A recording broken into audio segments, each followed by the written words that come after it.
আসসালামু আলাইকুম ওয়া রাহমাতুল্লাহি ওয়া বারাকাতুহু। এখন আপনাদেরকে জানিয়ে দিব, কেউ যদি স্বপ্নের ভিতরে চিতাবাঘ দেখে, চিতাবাঘ যদি কেউ স্বপ্নের ভিতরে দেখে, তাহলে সেই স্বপ্নের খাবনামা বা সেই স্বপ্নের ব্যাখ্যা কি হবে? আল্লামা ইবনে শিরিন রাহমাতুল্লাহ আলাইহি কি ব্যাখ্যা দিয়েছেন? তো চলুন আপনাদের পড়ে পড়ে শুনিয়ে দিই। চিতাবাঘ লোকের মর্যাদা বুঝে না, সম্মান দিতে জানে না, এহেন মূর্খ দুশ্মন দ্বারা এর ব্যাখ্যা করা হয়। অর্থাৎ চিতাবাঘ লোকের মর্যাদা বুঝে না, সম্মান দিতে জানে না, এহেন মূর্খ দুশ্মন দ্বারা এর ব্যাখ্যা করা হয়। কোন সময় এর ব্যাখ্যা চোর দ্বারাও করা হয়। আর চিতাবাঘের ব্যাখ্যা সাধারণত হিংস্র প্রাণীর ন্যায়।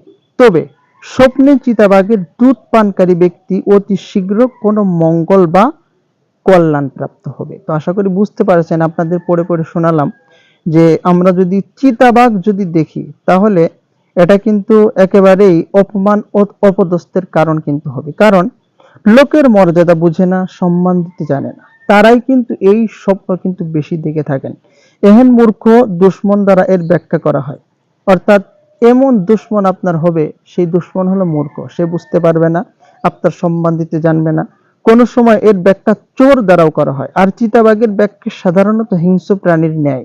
অর্থাৎ চিতাবাঘ খুব হিংস্র হয়ে থাকে, এই জন্যই কিন্তু এই খারাপ অর্থগুলো আসছে। তো এই জন্য আমরা যখন স্বপ্নের ভিতরে, আমাদের ঘুমের ভিতরে আমরা চিতাবাঘ দেখব, এই জন্তু বা এই চিতাবাঘ দেখে থাকবো, অবশ্যই সাথে সাথে আল্লাহর কাছে আশ্রয় চাইব।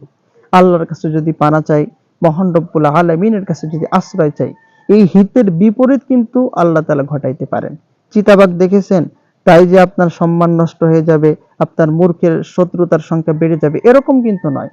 যদি স্বপ্ন দেখি, অবশ্যই আল্লাহর কাছে আপনি খোলামেলা বলতে পারেন, আল্লাহ আমি এই স্বপ্ন দেখেছি, এর বিপরীত তুমি আমার ঘটাও আল্লাহ। বিপদ থেকে রক্ষা করো, দুশ্মন থেকে হেফাজত করো।